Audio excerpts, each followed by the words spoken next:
মাংসের কাবাবের স্বাদকেও হার মানাবে কাঁচা কলার এই কাবাব। একবার খেলে বারবার রিকোয়েস্ট আসবে। প্রিয় দর্শক, আসসালামু আলাইকুম, welcome back to my channel delicious cooking by Tahira. আজকের পর্বে আপনাদেরকে অসম্ভব মজাদার কাঁচা কলার কাবাব রেসিপি তৈরি করে দেখাবো। আশা করছি আজকের রেসিপিটি আপনাদের কাছে সহজ এবং ভালো লাগবে। তো চলুন দর্শক, কাঁচকলার কাবাব তৈরি করতে কী কী উপকরণ লাগছে শুরু থেকে শেষ পর্যন্ত দেখে নিচ্ছি। কাঁচকলার কাবাব তৈরি করার জন্য প্রথমে চুলায় একটা পাত্রে আমি পর্যাপ্ত পরিমাণ পানি দিয়ে দিয়েছি।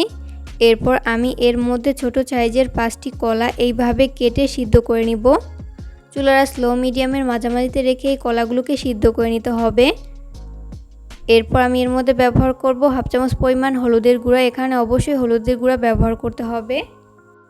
হলুদের গুঁড়া ব্যবহার করার ফলে কিন্তু কাঁচকলার কালারটা অনেকটাই সুন্দর থাকবে, তাই এখানে অবশ্যই হলুদের গুঁড়া ব্যবহার করতে হবে।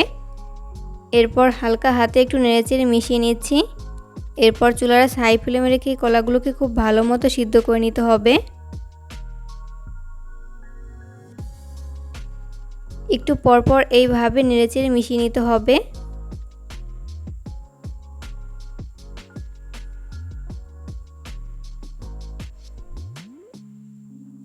তো এই পর্যায়ে কিন্তু কলাগুলো খুব ভালো মতো সিদ্ধ করে নেওয়া হয়েছে।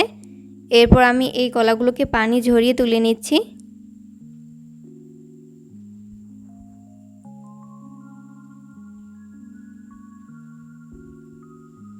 পানি ঝরিয়ে তুলে একটা বোলে উঠিয়ে নিয়েছি। এরপরে কলা থেকে খোসাটা ছাড়িয়ে নিব।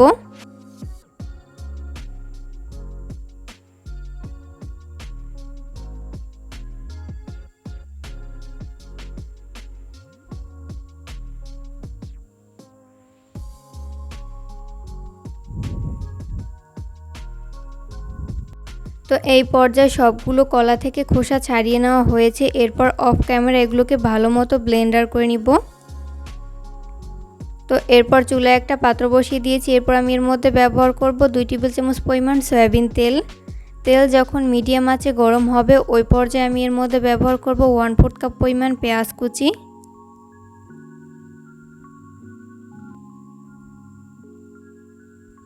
এরপর এই পেঁয়াজগুলোকে আমি 30 সেকেন্ডের মতো ফ্রাই করে নিব।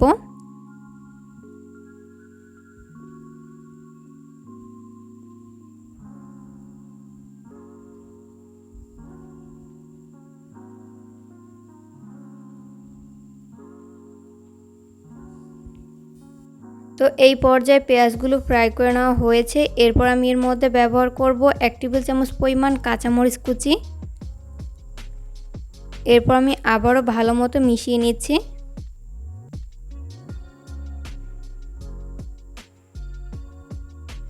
তো মিশিয়ে নেওয়া হয়েছে। এরপর আমি এর মধ্যে বাকি উপকরণগুলো ব্যবহার করছি হাফ চামচ পরিমাণ হলুদের গুঁড়া, হাফ চামচ পরিমাণ মরিচের গুঁড়া, ঝালটা স্বাদ বুঝে কমিয়ে বাড়িয়ে অ্যাড করতে পারেন।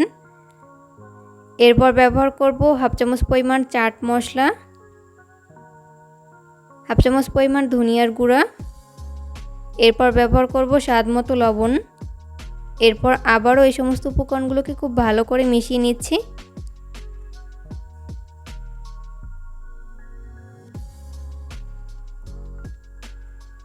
এই মশলাগুলোকে খুব ভালো করে ভেজে নিতে হবে। তো মশলাটা যাতে পুড়ে না যায় ওই জন্য আমি এখানে সামান্য পরিমাণ পানি ব্যবহার করছি। এরপর আবারও খুব ভালো মতো নেড়েচেড়ে মিশিয়ে মশলাগুলোকে খুব ভালো মতো কষিয়ে নিচ্ছি। একটু সময় নিয়ে খুব ভালো মতো কষিয়ে নিতে হবে।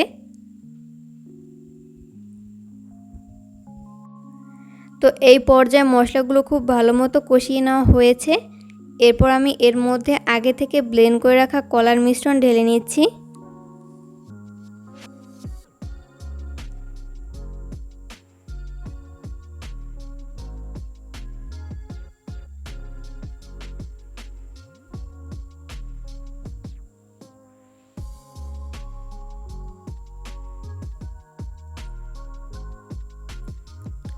তো দিয়ে দেওয়া হয়েছে। এরপর হালকা হাতে নেড়েচেড়ে মিশিয়ে নিতে হবে। চুলার স্লো মিডিয়ামের মাঝামাঝিতে রেখে অনবরত নেড়েচেড়ে মিশিয়ে নিতে হবে। কোনোভাবেই চুলার হাই ফ্লেমে রেখে এগুলোকে ফ্রাই করা যাবে না। তো নাড়তে নাড়তে একটা পর্যায়ে দেখা যাবে যে মিশ্রণটি প্যানের গা ছেড়ে আসছে। ওই পর্যায়ে বুঝতে হবে এখানে এই মিশ্রণটি তৈরি করে নেওয়া হয়েছে।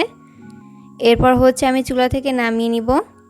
চুলা থেকে নামিয়ে আমি কুসুম গরম অবস্থায় এর মধ্যে ব্যবহার করব 1/4 কাপ পরিমাণ ময়দা। চাইলে ময়দার পরিবর্তে আটাও ব্যবহার করতে পারেন। এরপর ব্যবহার করব রুম টেম্পারেচারে থাকা একটা ডিম। ডিম যদি ফ্রিজে থাকে সেক্ষেত্রে রুমের স্বাভাবিক তাপমাত্রা এনে তারপর ব্যবহার করতে হবে। এরপর এই সমস্ত উপকরণগুলোকে খুব ভালো করে মিশিয়ে নিব। একটু সময় নিয়ে খুব ভালো করে মিশিয়ে নিতে হবে।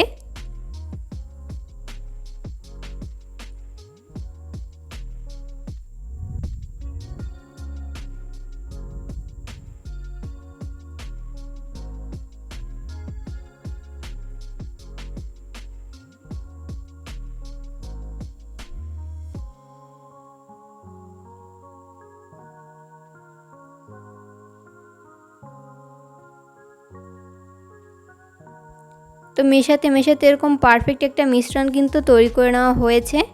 এরপর হাতটাকে ভালো মতো ক্লিন করে নিব। হাতে সামান্য পরিমাণ সয়াবিন তেল মেখে নিব। এরপর এখান থেকে অল্প অল্প করে মিশ্রণ নিয়ে আমি কাবাবের শেপ তৈরি করে নিব।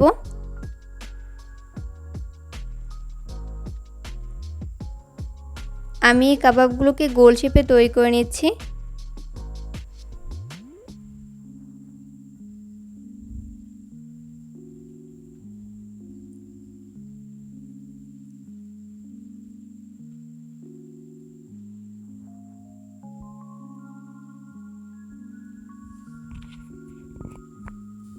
তো এই পর্যায়ে কিন্তু আমার একটি কাবাব তৈরি করে নেওয়া হয়েছে, দেখতেই পাচ্ছেন। সেম ভাবে বাকিগুলোকেও তৈরি করে নিব। এরপর আমি এখানে ছোট একটা মিক্সিং বোল নিয়েছি। এরপর এই বোলের মধ্যে ব্যবহার করব রুম টেম্পারেচারে থাকা একটা ডিম। ডিম যদি ফ্রিজে থাকে সেক্ষেত্রে রুমের স্বাভাবিক তাপমাত্রা এনে তারপর ব্যবহার করতে হবে। এরপর কাঁটা চামচের সাহায্যে ডিমটাকে খুব ভালো মতো বিট করে নিচ্ছি।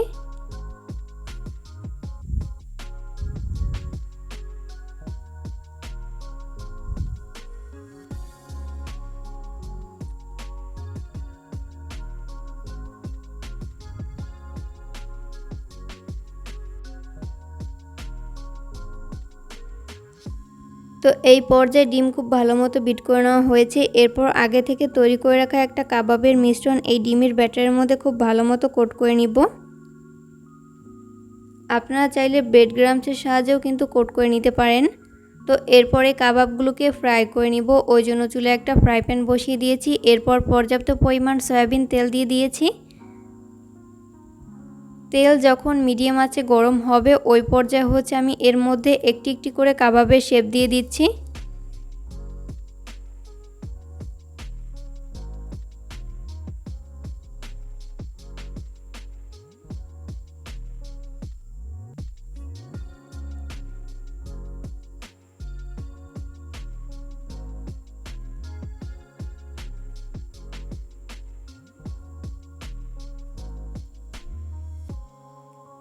প্রথম ব্যাচে যতগুলো কাবাবের শেপ ধরে আমি ততগুলো দিয়ে দিয়েছি, বাকিগুলোকে পরের ব্যাচে ভেজে নিব।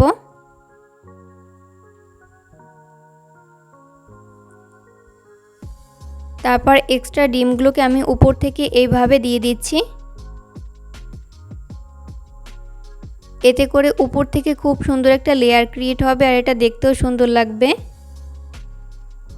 আর এই পর্যায়ে অবশ্যই চুলার স্লো মিডিয়ামের মাঝামাঝিতে রেখে কাবাবগুলোকে ফ্রাই করে নিতে হবে। এতে করে দুই পাশ ভালো মতো কুকড হতে পারবে। কোনোভাবেই চুলার হাই ফ্লেমে রেখে কাবাবগুলোকে ফ্রাই করা যাবে না, সেক্ষেত্রে উপর থেকে খুব দ্রুত কালার চলে আসবে, তবে ভেতরটা ভালো মতো কুকড হবে না, তাই লো আঁচে ভেজে নিতে হবে। যখন এক পাশ ভালো মতো ফ্রাই করে নেওয়া হবে ওই পর্যায়ে আমি উল্টে দিব অপর পাশটি ফ্রাই করে নেওয়ার জন্য।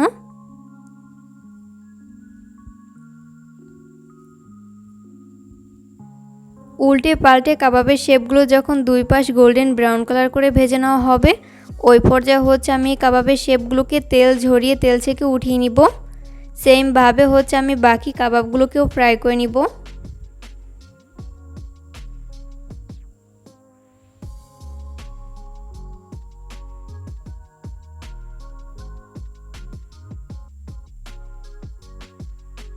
তো এই পর্যায়ে আমার সবগুলো কাবাবের শেপ ভেজে উঠিয়ে নেওয়া হয়েছে।